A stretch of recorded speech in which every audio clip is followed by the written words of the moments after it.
Hi class. Okay, so ini ialah essay yang satu lagi ya. So begini, let's look at the question first. Kita tengok soalan dia. Okay, ini dalam paper yang essay ya. Paper essay. Paper 1, kamu ada 2 paper kan kali ini dalam exam. Paper 1 tu ialah yang 1 jam 15 minit. Itu ialah yang ada ABC dengan itu grammar semua tu lah. Okay, itu uji tentang kemahiran kamu dalam BI. Paper 2 ialah essay. Paper 2 ialah karangan. Okay, jadi ini ialah paper 2. Paper 1, okay, jadi sekarang kita cakap tentang paper 2.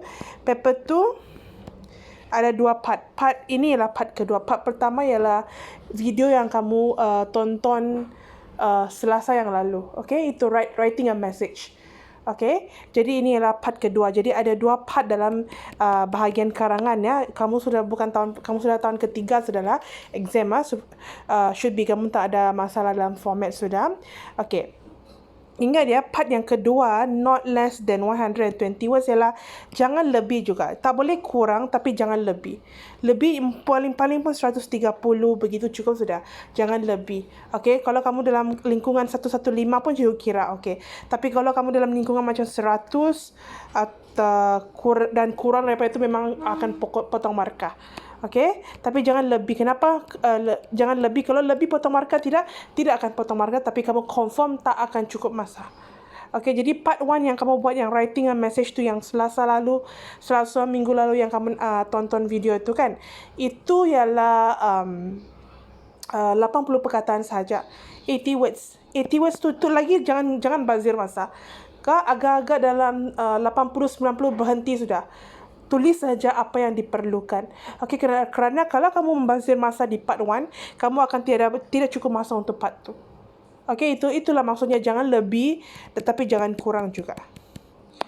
Okay, so ini adalah salah satu contoh soalan. Saya kasih contoh soalan. Okay, ini ialah tentang talk about the advantages of internet. Dia cakap bincangkan. Talk ialah bincangkan. Okay, about mengenai the advantages, kebaikan of internet, tentang internet. Okay, advantages. Ingat soalan tentang kebaikan dengan keburukan adalah salah satu soalan yang paling yang kamu akan asyik jumpa sampai tingkatan 4, tingkatan 5, tingkatan 6. Okay, kalau kamu ambil MUET. Okay, jadi kamu perlu tahu yang ini kamu tak payah tulis apa-apa, kamu cuma perlu buat nota saja. Okay, kamu tak payah salin apa-apa, buat nota saja untuk kamu buat ulang kaji untuk exam Selasa depan. Okay, yang pertama yang kamu perlu tahu sebelum kita masuk macam mana menulis ni, kamu perlu tahu ada banyak kata sinonim. Okay, untuk advantages. Apa sinonim-sinonim yang lain? Apa kata-kata lain untuk advantages? Just ya, ada S, maksudnya kebaikan-kebaikan. Lebih daripada satu. Okay, perkataan yang lain untuk dia ialah benefits. Okay, tiba-tiba cikgu lupa. Sudah lama cikgu tidak ajar ni. Ada tu yang beberapa yang dia selalu keluar dalam soalan. Kamu akan nampak dalam soalan sampai tingkatan 5 juga. Hold on, class. Give me a second. Biasa ialah advantages, benefits,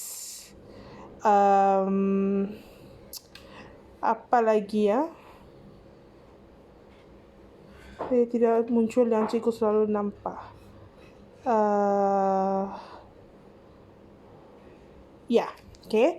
Tapi kalau dia keburukan, depannya cuma tambah disadvantages. Kata sinonim untuk keburukan ialah disadvantages dengan drawbacks. Ini antara 4 perkataan yang kamu akan selalu nampak dalam soalan. Okay, itu yang kamu perlu kuasai dulu.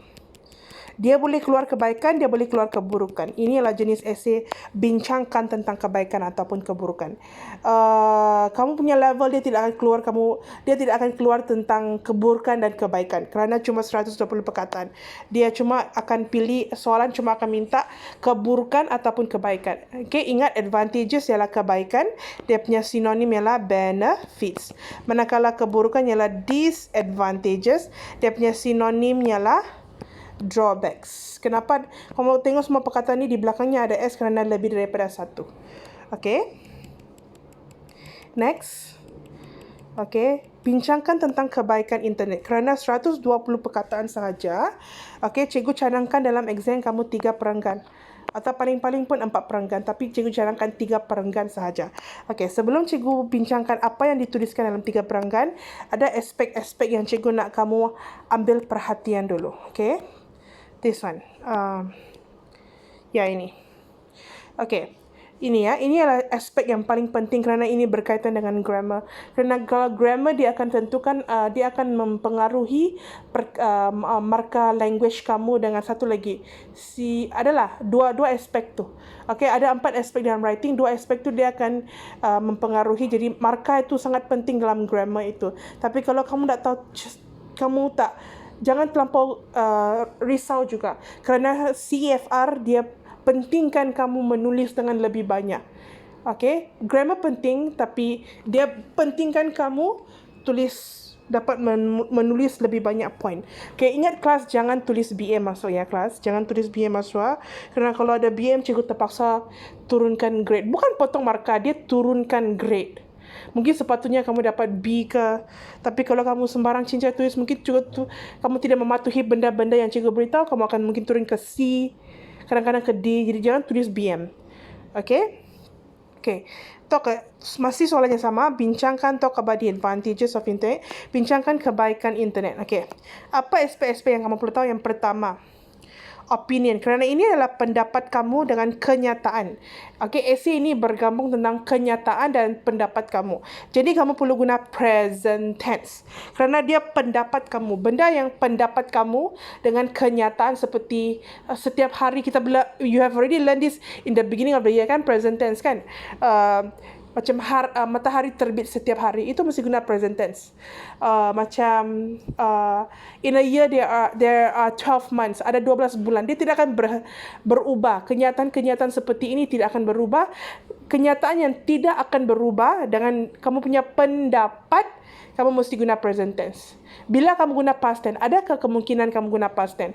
Yes, ada kemungkinan. Tapi jarang. Dalam keadaan apa kamu guna past tense?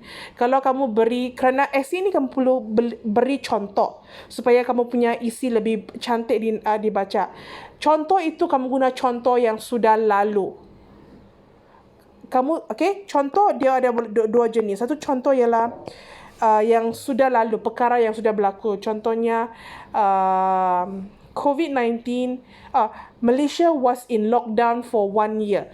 Lockdown kita 1 tahun kan, sudah berlalu, dia tidak berlaku lagi. Itu dalam contoh kamu guna past tense. Tapi kalau kamu jelaskan contoh secara contohnya COVID-19 COVID-19 cases are still very high in Malaysia. Ini secara menyatakan kes-kes COVID-19 masih tinggi di Malaysia. Ini contoh secara Kalau contoh secara kamu mesti guna present tense. Tak boleh guna past tense. Jadi kalau kamu tak nak keliru, ingat sahaja, kebanyakan masa memang present tense. Ingat sahaja, kalau dia ini bercakap tentang khusus perkara terperinci yang sudah berlaku, baru past tense. Yang lain semua present tense. Ingat saja. Yang sudah berlaku, past tense. Yang lain semua present tense dalam esei jenis ini. Okay? Next. Kalau ada penggunaan has, have, had. Okay, this one also we learn this in your textbook before kan. Ingat, after has, have, had, dia punya, kalau ada kata kerja dia tidak boleh original. For example, has eaten. Dia kolom yang ketiga. Eat, ate, eaten, yang kamu selalu hafal masa sekolah rendah. Kolom yang ketiga. Okay, has, have, had mesti guna kolom yang ketiga. Has completed. Okay, cikgu pernah juga beritahu kamu kebanyakan masa dia punya kata kerja itu tambah ed atau d. Kebanyakan masa. Kecuali kalau dia irregular verbs macam eaten. Kalau tidak, kebanyakan masa dia tambah ed atau d. Ini kita sudah belajar tahun ini ya. Cikgu ingat lagi. Cikgu betul-betul ingat kita sudah belajar benda ini dalam grammar. Okay. Ingat, lepas have, had, kalau ada kata kerja tak boleh original. Lepas tu, ingat kalau kamu guna perkataan from atau of, okay. Lepas tu ada kata kerja selepas from, okay, ataupun lepas of ada kata kerja itu perlu automatically tambah ing. Perlu automatically tambah ing. Nanti benda-benda ni kita akan nampak dalam esei nanti tu ya. Contoh esei tu. Okay. Lepas tu, ini cikgu juga sudah ada beritahu beberapa kali. Lepas do, did, does. Kalau ada kata kerja itu mesti original. Kalau do, she does like. Biarpun she, tapi dia tak ada S di sini. S dia di sini. Okey, ingat saja lepas do, did, does, kalau ada kata kerjanya tak boleh tambah ing, tak boleh tambah s, tak boleh tambah apa-apa pun. Dia mesti dalam bentuk original. Okey, kalau dalam esei bincangkan secara am kan. Secara amnya kalau ada kata nama, ini kata nama benda-benda. Kata nama terdiri daripada benda, manusia ataupun perkara. Betul ke tidak? Okey, secara amnya dia punya kata nama itu perlu dalam plural form, perlu tambah s. Sebagai contoh kamu cakap internet. Siapa guna internet? Students. Kamu tak boleh cakap student. Satu orang saya guna internet secara am kerana kita bincangkan sesuatu secara am. Jadi kita perlu gunakan dalam plural form, dalam bentuk banyak. Kamu takkan cakap kan? Kalau kamu buat ayat, kamu fikirlah secara logik. Kamu cakap, pelajar sekolah ini sangat disiplin. Satu pelajar saja, mesti kamu cakap pelajar sekolah ini sangat miskin. Kamu mesti merujuk kepada banyak pelajar. Betul ke tidak? Secara am kan? Jadi sama juga dalam esei seperti ini. Kalau dalam bentuk bincangkan, talk about, dia mesti secara biasanya kamu tulis kata-kata nama dia benda, perkara ataupun manusia mesti tambah s. Dia mesti dalam plural form. Okey? Kecuali bila tak tambah s. Kalau kamu kasih contoh yang terperinci. Okey? Sebagai contoh kamu cakap students in SMK Balong are smart. Okay, ini secara terperinci jadi cikgu guna S. Ini ialah secara am. Jadi terperinci, for example, Diana from 3UM is the highest scorer in PT3 exam last year. Okay? Ya. Yeah. Okay, contoh yang terperinci baru guna singular ataupun apa-apa yang bergantung dengan dia punya situasi. Tapi secara amnya, kata nama dia semua perlu tambah S. Okay. Ini kalau cikgu pernah ajar sudah, tapi kalau ini dalam mula-mula permulaan tahun. Kalau kamu rasa terlalu susah nak ingat, hafal ni, kenapa cikgu guna ini? Kerana dia cakap talk about advantages. Maksudnya lebih daripada satu kebaikan. Lebih daripada satu kebaikan mestinya kalau 120 perkataan kamu sekurang-kurangnya, kalau kamu ada tulis dia punya point, nanti cikgu jelaskan apa tu point. Lepas tu terangkan. Lepas tu contoh. Kalau kamu ikut pattern begini, kamu cuma perlu tulis 2-3 point saja. Tapi kalau kamu tak ada contoh, mungkin kamu cuma point jelaskan. Tidak contoh, mungkin kamu perlu 3-4. Baru point, baru boleh kamu sampai 120 perkataan.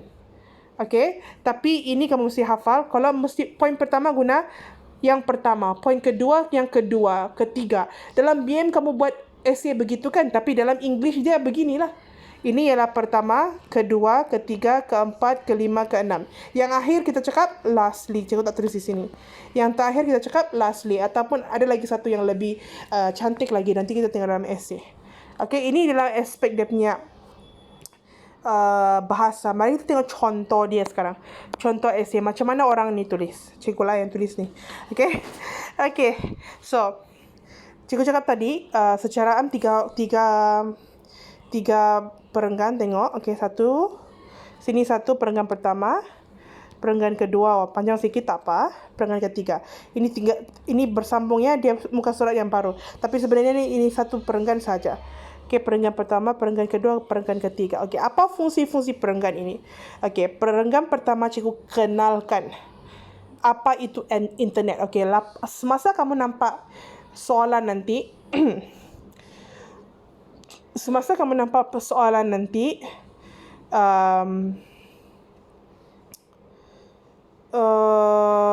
apa yang cikgu cakap semasa kamu nampak soalan nanti, kamu tengok apa benda itu, benda utama yang disebut di situ dengan perkara yang dia nak bincangkan. Mesti ada satu benda, satu perkara. perkara apa yang dia bercakap tentang benda itu. Okey. Kalau sekarang ini ialah benda dia internet. Jadi perenggan pertama cikgu jelaskan apa itu internet. Cikgu cakap kalau kamu tak tahu mau tulis apa, dua ayat dalam perenggan pertama cukup sudah untuk menjelaskan apa itu internet. Tengok cikgu tengok macam mana cikgu jelaskan. Kalau cikgu beritahu kamu apa tu internet? Oh, saya guna internet untuk melayari internet. Jangan guna saya.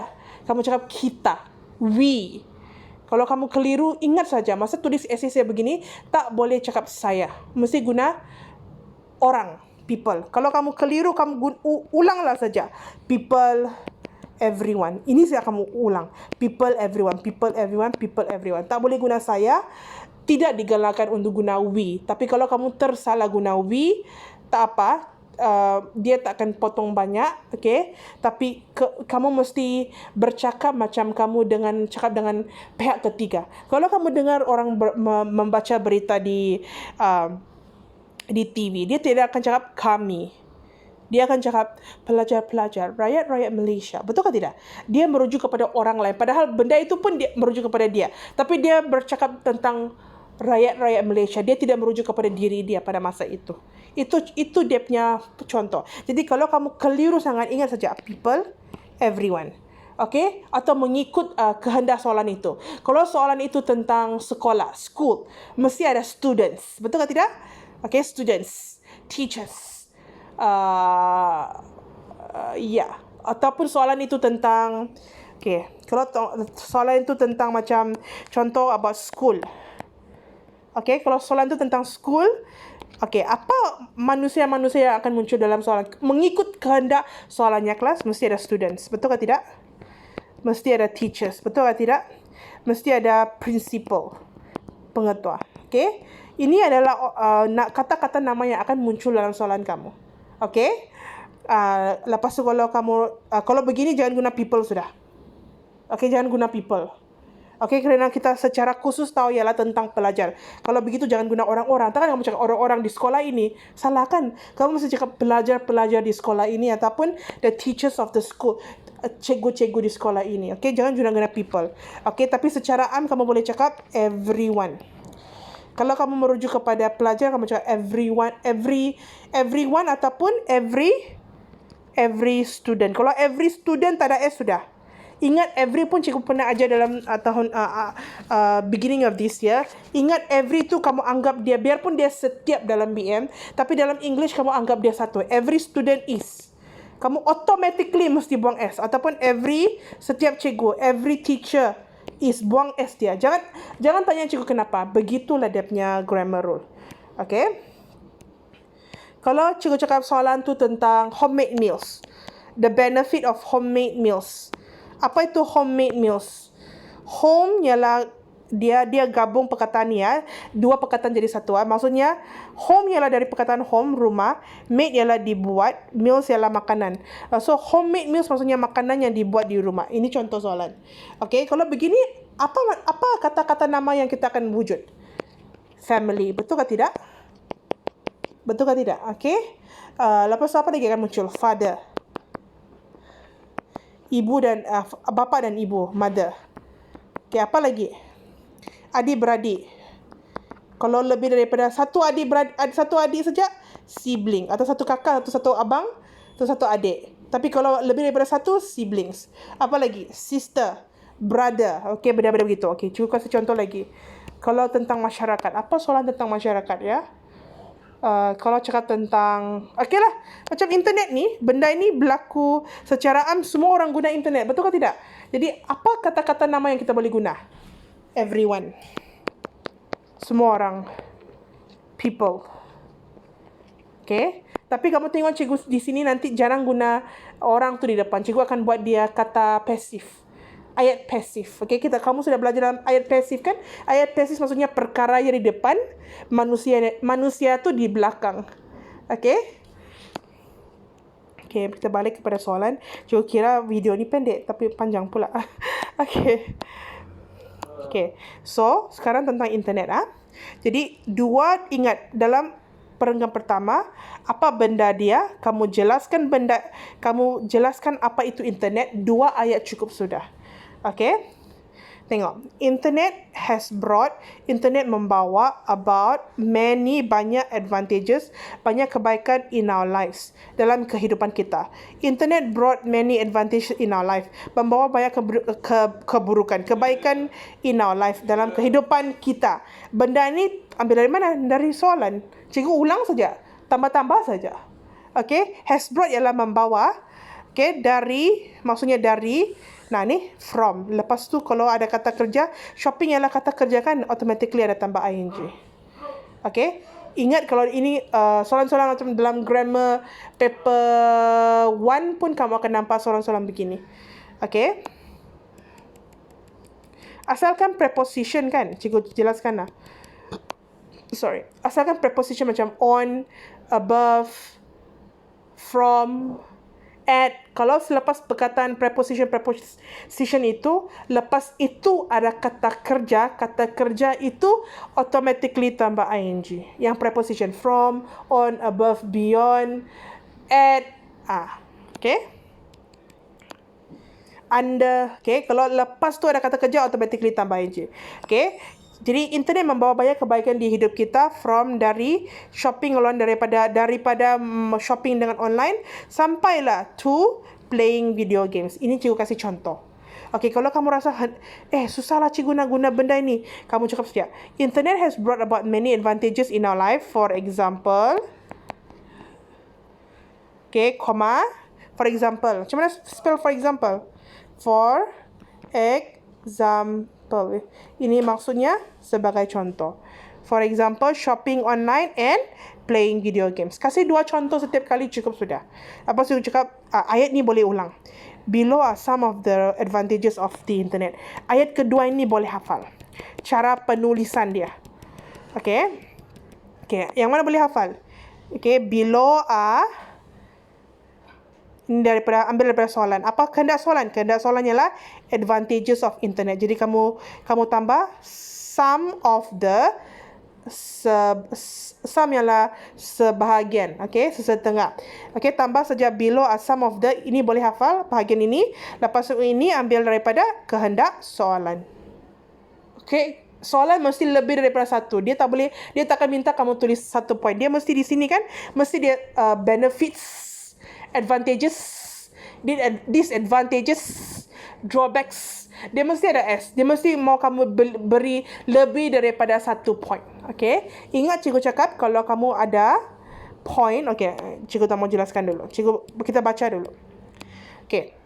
Nah ini point yang pertama. Okay. Perenggan kedua barulah kita jelaskan macam mana internet itu membawa kebaikan. Okay. Okay, jadi cikgu nak cakap di sini point yang pertama. Jadi cikgu guna apa? Pertama. Kalau dalam BM kamu cakap pertama kan? Tapi kalau dalam English, ini pun hafal lah. First and foremost, comma.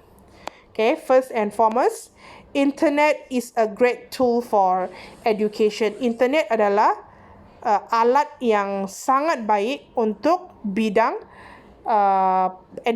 education, ialah pendidikan. Okay. For example, when a student, okay, sebagai contoh, when a student does not understand a certain subject, kalau satu pelajar tidak faham satu subjek yang dia tengah belajar, he or she could just look up on Google for explanation and answer. Okay. Okay, he or she boleh saja look up maksudnya check online. Cek di mana? Cek di Google. Untuk apa? Cari apa? Cari explanation. Explanation ialah penjelasan. Answer ialah jawapan. Okay? So, first and foremost, tengok di sini ialah dia punya point. Point apa? Saya cakap yang pertama, dia punya itu kebaikan yang pertama ialah apa? Dia ialah alat yang sangat baik untuk pendidikan. Ini ialah dia punya point. Lepas tu cikgu kasih contoh. For example, bolehkah cikgu tadi kamu cakap contoh secara am atau semua secara am simpan S? Bolehkah tiba-tiba a student? Boleh. Cuma biasa cikgu tidak galakkan pelajar cikgu tulis begini kerana kamu akan lupa di belakang mesti he or she. Kerana kamu cakap a student. Kamu tahu dia punya jantina kah? Tidak. Ini salah satu, ini cara lain untuk menulis lah. Kalau kamu cakap a student, di belakang kamu tak boleh guna lagi. Kamu tak boleh guna he kan? Kamu tak akan cakap the student. Sangat pelik. Di depan kamu cakap satu pelajar, lepas tu di belakang kamu cakap pelajar itu, tapi kamu tak boleh guna pelajar itu. Kamu mesti guna pronoun ataupun iaitu he atau she, tapi kamu dah tahu dia punya jantina. Jadi kamu perlu tulis he or she. Ini adalah salah satu teknik menulis lah, okay? Kalau kamu tak mau, kamu tulis saja when students. Saya tak maulah cikgu keliru. Tukarlah kepada S semua. When students, okay, do not understand a certain subject, he or she tukar kepada mereka. They could just look up on Google for explanation and answer. Tukarlah kepada S semua. Kamu tak mau guna cara ini. Okay? Okay. Jadi macam mana kamu nak jelaskan? Okay, ya. Jadi cikgu ulang. Dalam satu point itu, mesti ada dia punya point dulu. Okay, kamu cakap apa kebaikannya? Kebaikannya adalah great tool, alat untuk pendidikan. Macam mana kamu jelaskan? Jelaskan kamu boleh guna secara am ataupun kamu kasih contoh. Ini contoh. Macam mana cikgu jelaskan? Cikgu kasih contoh. Macam mana kamu tahu cikgu kasih contoh? Cikgu guna perkataan for example. Apa maksud for example tadi tu? Sebagai contoh, macam mana dia boleh guna untuk education, pendidikan? Kerana dia boleh look up, mencari di Google untuk penjelasan dan jawapan. Begitulah kamu menjelaskan dengan menggunakan contoh. Begini sudah banyak perkataan.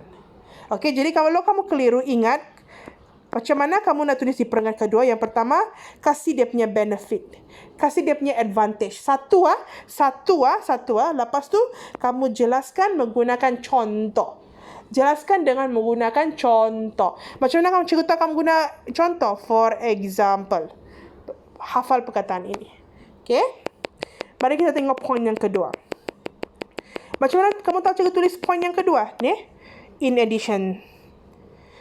Sebenarnya in addition, FIFA plus BM. In addition, tadi yang di bawah-bawah tu kan, FIFA plus BM. Kamu hafal yang FIFABM betul. Jadi I ialah in addition, F ialah furthermore, A ialah apart from that, M ialah moreover. Semua itu ialah selain, bukan pertama, kedua, ketiga, keempat. Sebenarnya maksudnya begitu, tapi dia sebenarnya bermaksud selain daripada itu.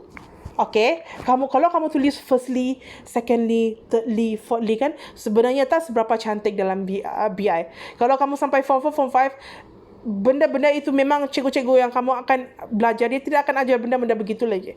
Okay, kalau mau lebih cantik, mesti guna first and foremost, in addition, furthermore, FIFA plus BM. Hafal saja, FIFA plus BM, ikut urutan tu dalam exam.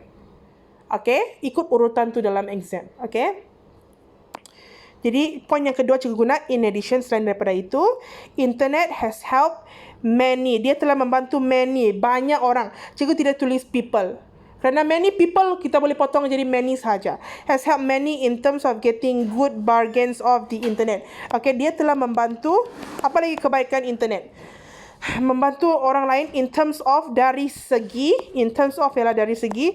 getting, mendapat good bargains. Bargains ialah apa BM? Bargains. Kadang-kadang kalau terlampau BM keluar dia cikgu punya pronunciation BM. Bargains in Malay. Tawaran yang baik. Bargain ialah tawaran yang baik. Off di sini bukan tutup. Daripada internet. Okey, jadi kebaikan kedua ialah kita boleh membantu banyak orang untuk mendapat tawaran yang baik. Betul ke tidak? Banyak orang beli dari Shopee daripada pergi beli di kedai kan? Kerana lebih murah dari di Shopee kan? Okey, for instance. Okey, apa maksud for instance? For instance dengan for example sama. Dua-dua bermaksud sebagai contoh. Kenapa cikgu tidak mau ulang for example? Jangan ulang. Guna dia punya kata sinonim. Inilah sinonim dia. For example, for instance. Jadi dua frasa ini mesti hafal. Kalau kamu asyik ulang for example kan, tak cantik esei kamu. Okay? Cuba sedaya upayalah untuk hafal benda-benda begini. For instance, shopping applications. Okay, app lah. Application ialah app di sini. Bermaksud macam app. such as Lazada and Shopee are famous in Malaysia. Dia sangat terkenal di Malaysia for the great deals. Untuk great deals, deals ialah tawaran yang sangat baik. Great ialah sangat baik. Tawaran they offer. Yang mereka offer ialah hold on ya kelas. Offer ialah yang mereka tawarkan. Okay. Okay, lepas tu point yang ketiga. Cikgu nak tuliskan. Lastly, cikgu kalau kamu mau guna after furthermore pun boleh. Kalau kamu cakap lastly bermaksud yang terakhir pun boleh. Kalau kamu mau guna furthermore, apart from that, moreover pun boleh selain daripada itu. Tapi kalau kamu cakap lastly yang terakhir pun boleh. Dua-dua pun cikgu terima. Lastly, okay, people, orang, okay, secara am kan, kerana internet ialah semua orang kan, jadi secara am people use menggunakan internet, use the internet for entertainment purpose, untuk tujuan purpose entertainment, tujuan hiburan. Okay. For example cikgu ulang lagi. Kerana cikgu sudah ulang satu kali, lepas tu cikgu tukar, lepas tu cikgu ulang. Tak apa. Daripada kamu semua, for example, cikgu muntah sudah, okay? Baca benda yang sama. Okay, so for example, gamers adalah orang yang bermain game, need the internet, memerlukan internet itu in order ialah supaya untuk to play certain games, untuk memmain game-game yang tertentu, such as Mobile Legend. Mereka perlu gamers ialah professional gamers, orang yang bermain untuk mendapat duit punya. Yang itulah dia punya cara mencari duit untuk mencari pendapatan. Okay, jadi gamers dia perlu internet untuk mereka main seperti permainan Mobile Legends. Okay, ini adalah salah satu lagi contoh. Okay, ini cikgu tulis ni agak-agak sudah 140 perkataan. Okay, tapi kalau kamu rasa cikgu saya rasa dalam betul-betul lah kan, saya tak dapat tulis begitu banyak. Tak apa. Perenggan pertama kamu ikut cara cikgu. Okay, yang ayat pertama kamu satu ayat saja cakap tentang kata nama dia. Ayat kedua hafal below are some of the. Lepas tu kamu ulang dia punya soalan. Okay, perenggan kedua, cikgu di sini ada 3 poin. Tapi kalau kamu rasa kamu punya poin terlalu pendek, kamu tulislah 4 poin yang berbeza. Okay, tulislah 4 poin yang berbeza. Okay. Okay, perenggan yang terakhir. Perenggan terakhir penting ke tidak? Penting. Ini menentukan markah kamu kerana kamu membuat conclusion yang bagus, penutup yang bagus. Jadi, penutup kamu selalu hafal ini in a nutshell. Kalau cikgu nampak in a nutshell, cikgu tahu sudah kamu ialah tengah membuat kesimpulan. Hafal frasa ini. Okay, memorize this phrase in a nutshell. Maksudnya kesimpulannya, it is proven, telah terbukti that internet has many benefits. Okay, internet membawa banyak kebaikan. However, tetapi it must be used wisely, mesti diguna secara bijaksana so that people, okay, supaya manusia can continue berterusan mendapat benefits, kebaikan daripada itu. Okay, cikgu macam mana tulis penutup begini? Kamu hafal benda ini in a nutshell. Kamu boleh hafal juga it is proven. Okay, kalau soalan tentang advantages, kamu hafal saja perkataan ini. It is proven, telah dibuktikan that internet has many benefits. Sebenarnya, tengok cikgu ulang sahaja benda dalam soalan. Tengok. Okay, cikgu cuma ulang yang internet membawa banyak kebaikan. Cikgu cuma ulang sahaja. Terbuktinya internet membawa banyak kebaikan. Ulang sahaja. Okay, ataupun kalau dia tentang disadvantages, the internet has many disadvantages, drawbacks. Ulang sahaja. Kamu dengan firm katakan, ya, internet has many benefits. Jadi dalam ayat ini apa yang kamu perlu hafal? Ini, in a nutshell, it is proven that benda ini tukar dengan kehendak soalan, has many, benda ini tukar dengan kehendak soalan. Internet dari soalan, benefits ialah kebaikan, tukar saja. Cikgu guna kata sinonim. Okay, jadi in a nutshell, it is proven, has many hafal. Ini dari soalan, ini dari soalan. Okay. Ayat kedua dalam penutup penting ke tidak? Tidak penting. Tapi kalau kebaikan kan, apa-apa benda yang baik kan, mesti ada keburukan kalau orang salah guna. Betul ke tidak? Kalau dia jenis esei yang tentang salah guna, benda yang baik tapi orang boleh salah guna. Benda yang baik tapi orang boleh salah guna, ini pun kamu boleh hafal sahaja. Kalau sesuatu benda yang baik tapi disalahguna, hafal juga, boleh guna hafal. Kalau tidak, tak payahlah ayat kedua ini. Sebenarnya ayat yang last paragraph, lepas kamu buat ini, lepas kamu tulis sentence yang pertama ini, sentence yang kedua kamu boleh tulis kamu punya refleksi dalam essay ini. Kamu harap masyarakat macam manakah? Kamu harap harapan kamu. Okay? So, that is all for this part 2 essay. Dan okay, thank you class.